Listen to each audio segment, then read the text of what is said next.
दोस्तों, आज हम एक बहुत ही इम्पोर्टेंट टॉपिक के ऊपर डिस्कशन करेंगे जिसने न बल्कि पूरे एशिया को बल्कि वर्ल्ड को भी एक अच्छे लेवल पे प्रभावित किया है, एक बड़े लेवल पे प्रभावित किया है और वर्ल्ड की पॉलिटिक्स को जो है एक नई डायरेक्शन देने की तरफ मूव कर दिया है। तो वह बेसिकली एक इरप्शन है, एक ये कह सकते हैं कि एक स्क्रमिश, एक छोटे लेवल पे झड़प की तरह है जिसमें एक पोटेंशियल है एक बड़े लेवल पे जाने की, जिसका पोटेंशियल है कि वर्ल्ड के कई कंट्रीज़ को अफेक्टेड और उसमें सम्मिलित कर लेने की। तो आइए जानते हैं हम इस इशू के बारे में जो बेसिकली आर्मेनिया और अजरबैजान के बीच में है। इस इशू की शुरुआत वैसे तो काफ़ी पुराने समय से होती है, जब ऑटोमन एम्पायर के टाइम पीरियड के आसपास इस इशू की शुरुआत होती है, लेकिन हम इसको डिटेल में पढ़ेंगे और देखेंगे कि किस प्रकार से एक क्षेत्र विशेष के ऊपर जो ये प्रॉब्लम चालू हुई थी वो आज किस तरीके से एक बड़े क्षेत्र को, जिसको हम काकेशस क्षेत्र कहते हैं, काकेशस का एरिया कहते हैं, उसमें प्रसारित हो गई है, फैल गई है। तो ये किस प्रकार से हुआ, कैसे इसने इस क्षेत्र को अफेक्टेड किया, वो हम पॉइंट वाइज पॉइंट देखेंगे और उसकी डिटेल में हम इसको डिस्कशन करेंगे। तो आप सभी लोगों का स्वागत है मेरे चैनल के ऊपर, और आप सभी लोगों से मेरी एक रिक्वेस्ट है कि आप प्लीज़ मेरे चैनल को लाइक करिए, और यदि आपको वीडियो पसंद आए तो इसे लाइक करिए, शेयर करिए अपने दोस्तों के साथ में। तो आइए देखते हैं क्या है इस पूरे इशू के बारे में। देखो, ये काकेशस का एरिया है जिसमें ऊपर की तरफ आपको दिख रहा होगा कि ये रशिया का एरिया हो गया, और ये नॉर्थ कॉकेशस का एरिया है जिसमें नीचे की तरफ जॉर्जिया है और उसके नीचे की तरफ ही टच होता हुआ आर्मेनिया है। आर्मेनिया के साथ अजरबैजान का एरिया आपको दिखाई दे रहा है। अजरबैजान के और आर्मेनिया के बीच में जो एरिया है जिसको नागोर्नो कराबाख कहा जाता है, ये एक्चुअली वहाँ की जो लोकल लैंग्वेज है उसमें दिया हुआ नाम है नागोर्नो कराबाख। ओके, ये बेसिकली ये जो क्षेत्र है नागोर्नो कराबाख, ये इस पूरे इशू की जड़ में है, ये इस पूरे इशू के मेन क्रक्स पॉइंट में है, मेन इशू और पॉइंट है जो शुरुआत इस इशू से होती है। अब आप अजरबैजान का एरिया देख रहे हो तो आपने देख रहे हो कि मैरून कलर के अंदर जो अजरबैजान का एरिया है वो दो क्षेत्रों में बटा हुआ है। एक आर्मेनिया की जस्ट साउथ साइड में है, नॉर्थ साउथ साइड में है, वेस्टर्न साउथ साइड में, और दूसरा जो है वो ईस्टर्न साइड में है। तो अजरबैजान जो है वो पूरा एक एरिया में नहीं है कि ये यूनाइटेड हो, बल्कि ये अलग अलग दो क्षेत्रों में डिवाइडेड है और बीच में आर्मेनिया है। एक्चुअली ये पूरा क्षेत्र किसी टाइम पीरियड में यूएसएसआर का हिस्सा रहा है। फिर आपको पता है 1990s के आसपास जब यूनाइटेड नेशन का विभाजन हुआ, 91 के आसपास जब यूएसएसआर जब अलग अलग हुआ तो इसके काफ़ी सारे क्षेत्र जो थे वो अलग होने लगे। हालांकि ये CIS के तौर पे इनका फिर वापस से फॉर्मेशन हुआ था, लेकिन काफ़ी सारे इश्यूज़ के कारण से ये डिवाइडेड होते रहे, और चूँकि इसमें डेमोग्राफिक और जो एथनिक डिफरेंसेस थे उसके कारण से अलग अलग क्षेत्रों का इसमें निर्माण हुआ। तो आर्मेनिया में बेसिकली क्रिश्चियन जो लोगों की पॉपुलेशन ज़्यादा है और अजरबैजान में मुस्लिम पॉपुलेशन ज़्यादा है। और जो हम ये देख रहे हैं नागोर्नो कराबाख जो वाला एरिया है उसमें भी आर्मेनिया एथनिसिटी वाले लोगों की ही पॉपुलेशन ज़्यादा है, किंतु ऐतिहासिक तौर पे, हिस्टोरिकल तौर पे हम यदि देखें, दैट्स मीन जब ऑटोमन एम्पायर का शासन था या उससे भी पहले की हम बात करें, तो इस क्षेत्र के ऊपर अजरबैजान का ही ये इस पर अधिकार रहा है, अजरबैजान का इसमें हिस्सा रहा है। अब इसमें जो नागोर्नो कराबाख है, अभी प्रेजेंट में ये एक ऑटोनोमस क्षेत्र है, यहाँ पर एक रिपब्लिकन टाइप की गवर्नमेंट भी सेटअप की गई है, और कुछ जो इसके ईस्टर्न साइड का एरिया है उस पर अजरबैजान का कब्जा है, और बाकी जो इसके चारों तरफ से जो एरिया जिस पे कब्जा है वो आर्मेनिया का इसके ऊपर कब्जा, आर्मेनिया गवर्नमेंट का इसके ऊपर कब्जा है। अब ये बेसिक चीज़ें वही हैं जो हमने अभी डिस्कशन किया है कि जो ये क्लैशेस अरप्ट हुआ आर्मेनिया और अजरबैजान के बीच में संडे को, ये बेसिकली नागोर्नो कराबाख जो रीजन है जिसे हम अभी मैप में देखा था उसके ऊपर ये पूरी प्रॉब्लम चालू हुई। और ये जो एरिया होता है साउथ काकेशस में पड़ता है। साउथ काकेशस को यदि मैं डिफाइन करना हो तो काकेशस का एरिया बेसिकली ब्लैक सी और कैस्पियन सी के बीच का जो एरिया होता है वो काकेशस एरिया कहलाता है, जिसमें अभी हमने देखा कि जिस क्षेत्र के अंतर्गत जॉर्जिया आता है और आर्मेनिया आता है, अजरबैजान आता है, और इसके अलावा ये वाला जो एरिया है ये पूरा कॉकेसस कहलाता है। यहाँ पे कॉकेसस पर्वत श्रृंखला भी है और इस तरीके से है। एक्चुअली इनकी वॉर की शुरुआत ये ऐसा नहीं कि अभी हुआ है, ये काफ़ी लॉन्ग टाइम से इन दोनों ही कंट्रीज़ के बीच में इस क्षेत्र को लेकर के, इस इश्यू को लेकर के लॉन्ग टाइम कॉन्फ्लिक्ट रहा है, और 1990 में एक बड़े लेवल पे इसमें वॉर टाइप की सिचुएशन भी इस क्षेत्र में बढ़ चुकी है। ये बेसिकली क्या है, आर्मेनिया और नागोर्नो कराबाख जो है ब्रेक अवे रीजन था जिसको अजरबैजान से अलग करके और फिर इसको बनाया गया था। इसमें बेसिकली एथनिक आर्मेनीज ही ज़्यादा हैं और उन्होंने वहाँ पे क्या है कि मार्शल लॉ एक अप्लाई किया हुआ, मार्शल लॉ वहाँ पे लगाया हुआ है। ये इसमें रशियन फेडरेशन का इफेक्ट भी इस पर दिखाया गया है। ये आर्मेनिया का क्षेत्र है। बेसिकली रशियन फेडरेशन जो है वो अभी भी आर्मेनिया को सपोर्ट करता है, और जबकि ज़्यादातर जो मुस्लिम पॉपुलेशंस है, चाहे फिर वो ऑर्गेनाइजेशन ऑफ इस्लामिक कंट्रीज़ हो या फिर तुर्की, पाकिस्तान, वो सभी लोग जो वो अजरबैजान को सपोर्ट करते हैं। और जहाँ तक बात है इंडिया की, तो इंडिया का भी एक जो सपोर्ट रहा है वो आर्मेनिया के साथ रहा है। अंतर्राष्ट्रीय मंचों पे आर्मेनिया को भारत ने सपोर्ट किया है। इस मैप में हम देख सकते हैं कि ये नागोर्नो कराबाख का एरिया जो अजरबैजान और आर्मेनिया के बीच में है। बेसिकली तो ये अजरबैजान का ही हिस्सा मैप में दिखाई दे रहा है, लेकिन इसके बहुत बड़े क्षेत्र के ऊपर आर्मेनिया का कब्जा है और ईस्टर्न साइड पे इसका अजरबैजान का कब्जा है। और जो सेंटर जो नागोर्नो कराबाख का एरिया वो एक ऑटोनोमस क्षेत्र है, यहाँ पर रिपब्लिकन गवर्नमेंट सेटअप है।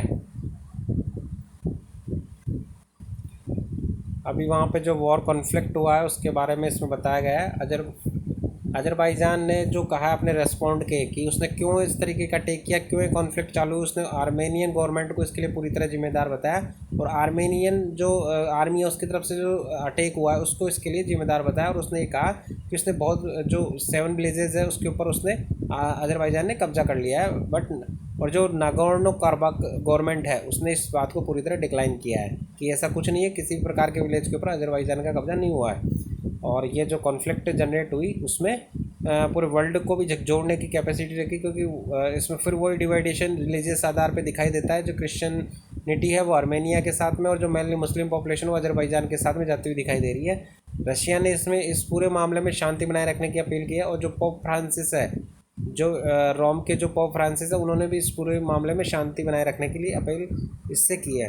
अब आप देखते हैं कि ये जो बेसिकली पॉइंट ऑफ कॉन्फ्लिक्ट है उस वो है क्या, नागोर्नो कराबाख जो रीज़न है वो है क्या, कहाँ सिचुएटेड है और किस तरीके इसकी पोजीशन रही, वो हम डिस्कशन करते हैं। अब ये क्या है, बहुत इंपॉर्टेंट क्षेत्र है कास्पियन। हम सभी को पता है कास्पियन क्षेत्र में काफ़ी बड़ी मात्रा में ऑयल एंड नेचुरल गैस निकलता है, वो अजरबैजान की तरफ से उस पर कंट्रोल है उस क्षेत्र के ऊपर। और उसी के पास में है क्या है, नागोर्नो कराबाख क्षेत्र स्थित है। अभी इसको बेसिकली अजरबैजान से कॉन्फ्लिक्ट के द्वारा इसको अलग ये क्षेत्र हुआ था, और ये जब सोवियत यूनियन कोलैप्स हुई 1991 उसके बाद में इसको अलग क्षेत्र बनाया गया। अब इसको सीज़ फायर जो था वो 1994 के अंदर जो हुआ उसके अंदर काफ़ी सारे लोग इसके अंदर मारे गए। और अजरबैजान और आर्मेनियन दोनों गवर्नमेंट ने, जैसा कि जनरली होता है, एक दूसरे को इसके लिए ब्लेम किया कि उस पर्टिकुलर गवर्नमेंट के कारण इस तरीके का कॉन्फ्लिक्ट जनरेट हुआ जिसमें इस तरीके से हज़ारों लोग मारे गए। अब जो नागोर्नो कराबाख जो है उसके वहाँ जो गवर्नमेंट है उसको रिपब्लिकन ऑफ आर्टसक एक ये वहाँ के लोकल लैंग्वेज का वर्ड है, आर्टसक, रिपब्लिकन ऑफ आर्टसक भी कहा जाता है। और ये एक तरीके से लैंडलॉक रीजन है बिटवीन द आर्मेनिया और जो अजरबैजान है उसके बीच में। अब यहाँ पे एक जो कराबाख, जो हमने नागोर्नो कराबाख पढ़ा, तो कराबाख एक क्या है कि वहाँ पे एक माउंटेन रेंज भी है। कराबाख और नागोर्नो जो है बेसिकली वहाँ के लोकल आर्मेनियन लैंग्वेज के वर्ड है जिसका मीनिंग होता है हाईलैंड, पर्वतीय श्रृंखला, हाईलैंड जिसको कहते हैं। ठीक है। और ये पूरा जो एरिया माउंटेनियस है, फॉरेस्टेड से ढका हुआ इस तरीके का एरिया है। ये बेसिकली एक डिस्प्यूटेड टेरिटरी रहा फॉर लॉन्ग टाइम के लिए, और इंटरनेशनली ये क्या है, ये क्षेत्र अपने आप को कॉन्फ्लिक्ट की वजह से एक सेंटर ऑफ केओस की सिचुएशन में ले आता है। अब रिपब्लिक ऑफ आर्टस्क के द्वारा इसको गवर्न किया जाता है। ये बेसिकली पूरा एरिया है जिसको मैप के अंदर देख सकते हैं। जॉर्जिया ऊपर की तरफ है, रशिया है, अजरबैजान, आर्मेनिया। अब इस मैप के अंदर हम जो देख रहे हैं, जो ये रेड कलर से जो एरिया है रेड कलर का, वो अजरबैजान के द्वारा जो नागोर्नो कराबाख के ऊपर क्षेत्र में कब्जा कर रखा है उसको दिखाया गया है। और जो ये ऑरेंज कलर में है ये बेसिकली आर्मेनियन जो फोर्सेज है उसने इस क्षेत्र पे ऊपर कब्जा कर रखा है। तो आर्मेनियन देख रहे हैं फोर्सेज में चारों तरफ से मेजोरिटी वाले एरिया पे आर्मेनियन फोर्स ने इस पर कब्जा कर रखा है। और जो मैप में हम देख सकते हैं किस तरीके से जो आर्मेनियन फोर्सेज है और जो अजरबैजान की जो फोर्सेज है उन्होंने किस तरीके से इस क्षेत्र पे कब्जा कर किया हुआ है। नीचे की तरफ ईरान है और इसी आर्मेनिया से लगती हुई क्षेत्र में टर्की गवर्नमेंट है जिसने पूरी तरह अज़रबैजान को सपोर्ट किया हुआ है। अब टर्की की अपनी एक पोजीशन रही है। हम देख रहे हैं कि जिस प्रकार से टर्की सऊदी अरब के जो तेल का जो कॉन्फ्लिक्ट हुआ है, तेल और उस पर डिपेंडेंट सऊदी अरब गवर्नमेंट रही है। और सऊदी गवर्नमेंट के थोड़ा अपने जो इस्लामिक कंट्रीज उसमें उसके कद कम होने के बाद में जो एक वैक्यूम सा क्रिएट हुआ है, तो तुर्की चाहता है कि उस वैक्यूम को क्रिएट करे और जो मुस्लिम जगत है उसमें वो एक लीडर की भूमिका निभाए। तो उसलिए भी वो अज़रबैजान को एक सपोर्ट कर रहा है। इस क्षेत्र में हमने पढ़ा है पहले, आर्मेनियन जो है एथनिक मेजोरिटी आर्मेनियन पीपल्स की है। जो नगर्नो कारबाख ऑटोनोमस ओब्लास्ट जो एरिया है उस क्षेत्र की में जो मेजोरिटी है वो आर्मेनियन एथनिक ग्रुप की है। और जो यहाँ पर हम देखेंगे कि 1988 के बाद में जो अज़रबैजान है उसने यहाँ पे किसी प्रकार की पॉलिटिकल अथॉरिटी यहाँ पे दिखाने की कोशिश ज़्यादा नहीं करी है। और नागर्नो कारबाख का जो वार हुआ था 1994 में, उसके बाद में यहाँ पे काफ़ी हद तक पीस बनी रही। उसका रीज़न OSCE मिन्स्क ग्रुप बना था जिसने यहाँ पे शांति स्थापित करने के लिए काफ़ी प्रयास किया। आप ये ध्यान रखना, कंपटीशन एग्जाम के लिए बहुत इंपॉर्टेंट है। OSCE मिन्स्क का ग्रुप जिसने आर्मेनिया और अज़रबैजान के बीच में शांति स्थापित करने के लिए एक लंबा प्रोसेस चालू किया। अब 26 जनवरी 2016 को जो पार्लियामेंट्री असेंबली है काउंसिल ऑफ यूरोप, जिसको PACE के नाम से कहा जाता है, PACE parliamentary assembly of the council of Europe, उसने एक रेजोल्यूशन पास किया जिसको 2085 कहा जाता है। जिसने बेसिकली क्या किया, जो आर्मेनियन पीपल थे, आर्मेनियन एथनिसिटी लोगों की पॉपुलेशन ज़्यादा है, मेजोरिटी में, तो उन्होंने वहाँ पे जो माइनॉरिटी में अज़रबैजान पीपल्स के जो लोग रहते थे उनके ऊपर एक एथनिक क्लिनजिंग जैसी कार्रवाई करी। वहाँ के जो अज़रबैजान के जो लोग थे उनकी एक तरीके से वहाँ पे काफ़ी हिंसा के माध्यम से उनको सफाई करने की कोशिश करी, तो उसको डिप्लोर करने की कोशिश करी है PACE ने और उसको कंडेम किया इस जो आर्मेनिया की इस हरकत को। और 2 अप्रैल 2016 को अज़रबैजान और आर्मेनिया की फोर्सेस में कॉन्फ्लिक्ट भी हुआ, छोटा सा क्लैश की तरह भी वहाँ पे हुआ। और इस तरीके से ये पूरा स्नेरियो वहाँ पे रहा है। और जो वर्तमान में हम जो इशू देख रहे हैं उसके पीछे की कहानी हमने देखी, किस तरीके से आर्मेनिया और अज़रबैजान एक पर्टिकुलर एरिया में अपनी जो एरिया को अपने कब्जे में करने के लिए इस तरीके पूरा इशू ये बन रहा है, जिसकी वजह से पूरा जो एशिया है, जो पूरा मिड एशिया है, उसमें एक आग सी लगी हुई। पूरे मिड एशिया के अंतर्गत एक कॉन्फ्लिक्ट सी जनरेट हो गए। पूरा वर्ल्ड अब इस दो खेमों में बंटता हुआ सा नज़र आ रहा है, जिसका एक लीडर अज़रबैजान के थ्रू टर्की है, तुर्क के माध्यम से टर्की है और अन्य इस्लामिक कंट्रीज है, और दूसरे में आर्मेनिया कंट्री है। अब आपको इसमें जैसे सपोज करो आप कोई कंपटीशन एग्ज़ाम दे रहे हैं, मेंस में हैंड राइटिंग कर रहे हैं, तो उस केस में आपको इसमें गवर्नमेंट ऑफ इंडिया के क्या भूमिका हो सकती है और गवर्नमेंट ऑफ इंडिया का किस तरीके से इस क्षेत्र में शांति स्थापित करने के लिए एक रोल हो सकता है, उसकी भी आपको भूमिका तैयार करनी पड़ेगी। क्योंकि भारत का प्रभाव ना बल्कि इस्लामिक कंट्रीज़ के ऊपर है, बल्कि आर्मेनिया के ऊपर भी भारत की विदेश नीति का काफ़ी प्रभाव है। तो भारत एक यहाँ पे एक सक्रिय भूमिका निभा सकता है, भारत की भूमिका पे काफ़ी महत्वपूर्ण हो सकती है। और चूंकि रशिया के जस्ट ये साउथ में ये सारी घटनाएं हो रही है, तो रशिया भी नहीं चलता कि ये एरिया कॉन्फ्लिक्ट ऑफ जोन बने, तो वो भी वहाँ पे शांति स्थापित करने के लिए सक्रिय भूमिका निभाएगा। अब ये सब कुछ डिपेंड करेगा वेस्टर्न कंट्रीज़ के ऊपर कि वो इस मैटर को किस तरीके से डील करती है और किस तरीके से इस क्षेत्र में शांति स्थापित करवाती है, जो कि किसी भी प्रकार के विकास और किसी भी प्रकार की अन्य जो गतिविधियाँ उसके स्थापना के लिए बहुत ही आवश्यक है, बहुत ही ज़रूरी है।